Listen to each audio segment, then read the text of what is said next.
जैसे आप लड़कियों को रात को बाहर निकलने को बोलते हैं, मना करते हैं, वैसे लड़कों को भी कीजिए। आजकल है जो लड़की भी बहुत मतलब कि कुछ ऐसा काम करती है जो कि समाज के लिए अशोभनीय रहता है, तो इस पे क्या कहना है? और उसे समाज में नहीं रखना चाहिए। इसमें है तो किसी एक पर ब्लेम करना हमारे ख्याल से उचित नहीं है, क्योंकि हर एक लड़का एक जैसा नहीं होता है और हर एक लड़की भी एक जैसी नहीं हम होती ऐसा है। नहीं बोल रहे कि हर एक लड़का। और आजकल एक बात और देखते हैं कि घर में दहेज के कारण है कि लड़कियों को जला दिया जाता है, तो इस पे क्या कहना चाहती हो? ऐसा क्यों होता है? अब तो मेरी hey guys, welcome back my new blog. आज की इस ब्लॉग में काफ़ी ज़्यादा मज़ा आने वाला है। और गाइस हम हैं, जो हमारे साथ है जो श्याम भाभी है, मेरी सिस्टर। और ये ये जो हमको बहुत ज़्यादा जो चैलेंज कर रही है कि भैया हम किसी के सामने 50 आदमी 100 आदमी कोई भी हो उसके सामने जो हम बात कर सकते हैं और ब्लॉग में बोल सकते हैं। तो हम ये इस चैलेंज को देखते हैं कि कितना हद तक है जो एक्सेप्ट कर पाती है, और देखते हैं कि क्या क्या बोलती है। लो बोलो। हाँ, कुछ पूछिएगा तब तो बोलेंगे। पूछिए, सवाल पूछिए। अच्छा ये बताओ, आजकल है जो देश में बहुत सारे अपराध बढ़ रहे हैं, इस पे क्या कहना है? इसमें क्या कहना है? अब कैंडल लेके उसके पीछे तो नहीं भाग सकते ना, इसको हाँ। सुधार सकते हैं। हाँ, तो कैसे सुधरेगा? अब हमारे हाथ में कानून रहता तो हम कुछ करते, इसके बारे में हमें सोचने की जरूरत नहीं है। नहीं, यहाँ से तो तुम मतलब बात को खत्म कर रही है। इस बात हमारे में हाथ में कानून नहीं है। हाँ, अगर तो रहता अच्छा तो ये सोचते। बताओ, आजकल है जो बेटियां के साथ बहुत ज़्यादा जो जैसे लूट अपहरण इस तरीके से बहुत सारा होता है, जैसे कि दिन प्रतिदिन है जो अपराध बढ़ते हुए जा रहा है। कहीं पर है जो तेजाब छिड़क दिया जाता है, कहीं पर है फ्रिज में डाल दिया जाता है। ये सब अलग अलग है जो बातें दिन प्रतिदिन सुनने को मिलती है। हाँ। तो ये बताओ, आजकल कितना है जो घर वाले गुनाहगार है और कितना है जो इसमें बेटिया का इसमें गलती घर है? वाले गुनाहगार नहीं है, ना ही लड़कियों की गलती है। जैसे आप लड़कियों को रात को बाहर निकलने को बोलते हैं, मना करते हैं, वैसे लड़कों को भी कीजिए। जिससे अपराध तो कम होगा ही, और जो ये काम करता है ना उसे कड़ी से कड़ी सजा मिलना चाहिए। तो उसके लिए लड़कियां को क्या मतलब कि सख्त आवाज़ उठानी चाहिए, किस तरीके से? लड़कियां उसी लड़कियां के साथ होती है जो लड़कियां शांत होती है, जो कुछ कर नहीं पाती है। ऐसी लड़कियां होनी चाहिए ना कि पूरे देश के कानून को अपने हाथ में ले ले। ये भी नहीं सोचे कि वो लड़का है उसके साथ हम कुछ कर सकते हैं, जो मन वो करे। ऐसा नहीं। और ये जो लड़कियों को रात को बाहर निकलने को मना होता है, ऐसी बात नहीं है कि वो लड़की है तो बाहर नहीं निकल सकती, लड़का भी नहीं निकल सकता है। क्योंकि इसका कारण भी तो लड़का ही है ना, इसलिए मम्मी पापा को लड़का को भी मना करना चाहिए रात को बाहर। तो तुम्हारा कहना ये है कि जिस तरीके से जितना दबाव है जो लड़कियां के ऊपर पड़ता है, उतना ही दबाव लड़कों पर भी पड़नी चाहिए? नहीं। हाँ। मैं ये नहीं बोल रही हूँ, बस इतना है कि इतना फ्रीडम रहना चाहिए जो चल सके। इतना भी नहीं कि लड़के यहाँ जा रहे हैं, जैसे गजेरी भंगेरी पी रहे हैं, ये सब कर रहे हैं, मतलब फालतू काम। अच्छा, वो मतलब घर की जिम्मेदारी छोड़कर जुगा उगा खेलते हैं, ये नहीं होना चाहिए। अच्छा ये बताओ, इसमें है तो किसी एक पर ब्लेम करना हमारे ख्याल से उचित नहीं है, क्योंकि हर एक लड़का एक जैसा नहीं होता है और हर एक लड़की भी एक जैसी नहीं हम होती ऐसा है। नहीं बोल रहे कि हर एक लड़का एक जैसा हाँ नहीं हाँ, ये बात सही है। तो इस पे क्या कहना चाहिए, जो आजकल है जो लड़की भी बहुत मतलब कि कुछ ऐसा काम करती है जो कि समाज के लिए अशोभनीय रहता है, तो इस पे क्या कहना है? अब जो ऐसी लड़की है उसे तो बदल नहीं सकते हैं।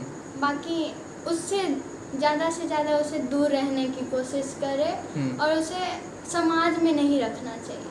तो क्या कहना है इसका मतलब कि अगर कोई ऐसी लड़की है जो इस तरीके से कुछ व्यवहार करती है, तो उसको समाज से कहाँ निकाल देना चाहिए? उसे समझाना चाहिए, नहीं समझ रही है तो निकाल देना चाहिए। अपने बच्चों को उस औरत से या फिर लेडीज से बचाना चाहिए। अच्छा, ऐसा अगर होगा तो बहुत सारे जो अगर समाज से निकाल दिया जाता है तो उसके पक्ष में बहुत सारे हैं जो आदमी है जो जुड़ जाते हैं कि उसके साथ है जो गलत हो रहा है, और ये जो उसके साथ जुड़ते हैं वो भी गलत ही है। और मेरे अंदाज से 100% में से मेरे 5% ही गलत इंसान है। ये नहीं बोल रहे हैं कि 100% गलत ही है। अच्छा, और आजकल एक बात और देखते हैं कि घर में दहेज के कारण है कि लड़कियों को जला दिया जाता है, तो इस पे क्या कहना चाहती हो? ऐसा क्यों होता है? अब तो मेरी मम्मी तो यही बोलती है कि लड़की कैसी भी हो दहेज नहीं लेंगे, बस लड़की होनी चाहिए। ऐसा विचार हर एक माँ बाप को रहना चाहिए। मेरी मम्मी एक बार बोली थी भैया को कि अपनी वाइफ को मारोगे तो हम भी तुम्हें मारेंगे। मैं तो बोलती हूँ ऐसी सास मुझे भी टीचर करती है। अच्छा, ये तो हो गया, लेकिन ये तो हमारे फैमिली की बात हो गई। मान लेते हैं कि सबका एक जैसा नहीं होता है, और जो ऐसे करते हैं उनके लिए आपको क्या कहना है? उसके विचार में बदलाव होना चाहिए। बाकी वो नहीं बदल रहा है तो हम समझा तो नहीं सकते। अगर ये वीडियो बहुत सारे हैं जो लोग देखेंगे तो उनके लिए आप क्या कहेंगे जो इस तरीके की घटना को बर्दाश्त देते हैं? लेडीज़ को क्या बोलते हैं, उसे हर एक लेडीज़ को बहू चाहिए, बेटी नहीं। बेटी होती है तो वो घर की बोझ होती है, बहू होती है तो वो वंशज को आगे बढ़ाती है। मतलब बेटी नहीं होगी तो वंश कैसे आगे बढ़ेगा? तुम्हारा कहना ये है जितना मतलब कि वैल्यू है जो बेटी को दिया जाता है उतना ही है पुतोह को भी देना चाहिए, मतलब कि बहू को भी देना चाहिए। हाँ, तो ये कहना।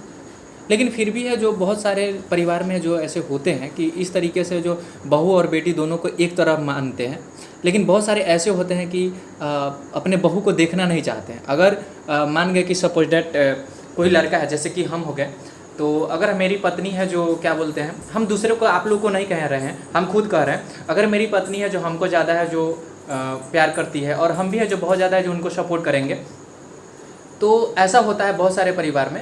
हालांकि हमारे परिवार में ऐसा नहीं है कि जैसे कि हमारी सिस्टर बताई है आपको, बट बहुत सारे होते हैं कि बहुत मतलब कि प्रेशर पड़ने लगता है कि इस तरीके से देखो जोरू का गुलाम बनते हुए जा रहा है। तो इस पे अगर कुछ कहना है तो क्या बोलेगी? देखिए, ऐसे बोलिएगा तो राम भी जोरू का गुलाम हो गया। भगवान राम पत्नी के लिए बहुत इतना था ना कि जान भी दे सकता था। जैसे कृष्ण जी प्यार करते थे राधा से, लेकिन लॉयल थे रुक्मणी के साथ, है ना? वैसे ही बस लड़की को अपने हस्बैंड की ज़रूरत होती है, उसके साथ चाहिए, बाकी उसके घर में कोई उसे कुछ नहीं बोल सकता। उसका हस्बैंड उसके साथ है तो उसे कोई कुछ नहीं बोल सकता। सही बात। क्योंकि लड़की को शादी के बाद ना बस हस्बैंड के अलावा कोई नहीं रहता उसका रिश्तेदार, नहीं सास ससुर, यहाँ तक कि अपने मम्मी पापा भी नहीं रहते हैं। अच्छा, तो अभी बोल रही थी कि जैसे कि हमारे जो सास और ससुर है जो ऐसा होना चाहिए, तो अगर और फिर अभी बता रही है कि उसके पति ही सब कुछ होता है, मतलब कि उसके अलावा कोई नहीं होता। अगर हम कोई गलती की है, अगर मेरे पापा मेरे साथ नहीं दे रहे ना, तो दूसरे आदमी भी मुझे ताने मारेंगे या फिर कुछ बोलेंगे। अगर मेरे पापा साथ दे रहे हैं ना, तो कोई कुछ नहीं बोल सकता। अगर हम गलती भी है फिर भी सही है, और सही है तो सही है ही। हाँ, बात सही। इसलिए किसी का सपोर्ट तो चाहिए कि अगर वो सही है तो सही है, गलती है तो कोई नहीं, सुधार होना चाहिए। अच्छा, अब लास्ट में ये बताओ कि आजकल के जो लड़की होती है 8, 9, 7, 5 से लेकर के 12th ग्रेजुएशन तक, हालांकि ग्रेजुएशन के लड़की तो और लड़के भी मैच्योर होते हैं, बट क्या होता है कि 8, 9 से लेकर के 10 तक के और 12th के नीचे जो भी होते हैं लड़का लड़की, उन लोगों को किस तरीके से सुरक्षित रहना चाहिए? लड़की को कैसे लड़कों से दूरी बनाए रखना चाहिए, चाहे आदमी से दूरी बनाए रखना चाहिए, इस तरीके से कुछ? क्योंकि ये एज पे निर्भर करता है, उसका एज ही होता है वो, ठीक है। अब उसे समझाने के लिए, सब कुछ करने के लिए उसे घर में तो बंद नहीं कर सकते। सही बात है। बस उसे अच्छी शिक्षा की ज़रूरत होती है। अच्छा, एक बात और बताओ कि अभी है जो मतलब कि किस तरीके से उसको सुरक्षित रहना चाहिए? अगर जैसे कि तुम अपने पर बताओ, जैसे कि क्या लड़की अभी है जो स्कूल जाती है, किस तरीके से फ्रेंड सर्किल रहना चाहिए, और किस तरीके से आजकल है जो आदमी बिगड़ते हुए चली जाती है, जैसे छोट छोट बच्चियाँ हो गई, छोट छोट लड़की हो गई, तो इस सब पे है जो समाज पर भी गलत प्रभाव पड़ता है। तो किस तरीके से जो अपना मतलब कि दोस्ती करना चाहिए, कैसे लोगों से दूरी रहना चाहिए, इस तरीके से थोड़ा बताना चाहोगी? अगर सही है ना तो गलत लड़की के साथ भी हम सही हैं। अगर हम गलत बनना चाहेंगे ना तो सही लड़की के साथ भी गलत बन जाएंगे। सही बात। इसलिए ये डिपेंड नहीं करता कि वो अच्छी लड़की है तो उसके ही साथ रहना है। अगर देखें तो अगर आप सही है तो आप किसी के भी साथ रह सकते हैं, क्योंकि आप सही है। गलत हो या फिर ये होता है ना, माइनस प्लस माइनस ही होता है, इसलिए गलत और सही होता है। अगर सही रहे तो हाँ, मतलब तुम्हारा कहना ये है कि अगर हम सही हैं तो दुनिया की कोई भी ताकत हमको कुछ नहीं कर सकता है, कहना यही है ना? तो गाइज ये रहा हमारे सिस्टर के मतलब कि जो भी बात रहा, आप इससे कितना ज़्यादा है जो सहमत है और क्या कहना चाहते हैं, तो कमेंट बॉक्स खुला हुआ है, आप बोल सकते हैं। और एक बात और, बहुत ही प्यारा है जो वीडियो जल्द ही आने वाला है पॉडकास्ट से रिलेटेड, और हम और हमारी जो सिस्टर है श्याम भाभी दोनों है जो साथ में पॉडकास्ट करने वाले हैं जस्ट कुछ दिन के बाद। तो ये वाला है जो वीडियो आप लोग है जो ज़्यादा से ज़्यादा शेयर कीजिए और अपने परिवार में देखिए, परिवार के साथ देखिए, और कितना ज़्यादा है जो आप सहमत है वो भी बताइएगा। और पॉडकास्ट तो हम बता दिए, लेकिन देखेंगे आप लोग कहाँ, तो ये हमारा ब्लॉग चैनल है, आप लोग पॉडकास्ट देखेंगे जो कि इसी वीडियो के नीचे है जो लिंक है जो दिया गया है, वहाँ पे आप डिस्क्रिप्शन में क्लिक करेंगे तो हमारा एक पॉडकास्ट चैनल है द देवी शो, वहाँ पे पूरा वीडियो आप लोग को देखने को मिल जाएगा। लास्ट में क्या कहना चाहेगी कुछ और? यही लड़कियों के लिए सावधान रहे, सतर्क रहे, और लड़कों को भी बोला जा रहा है कि अपने लिमिट में रहे। तो गाइज तो मिलते हैं किसी नेक्स्ट ब्लॉग में, तब तक के लिए बाय बाय।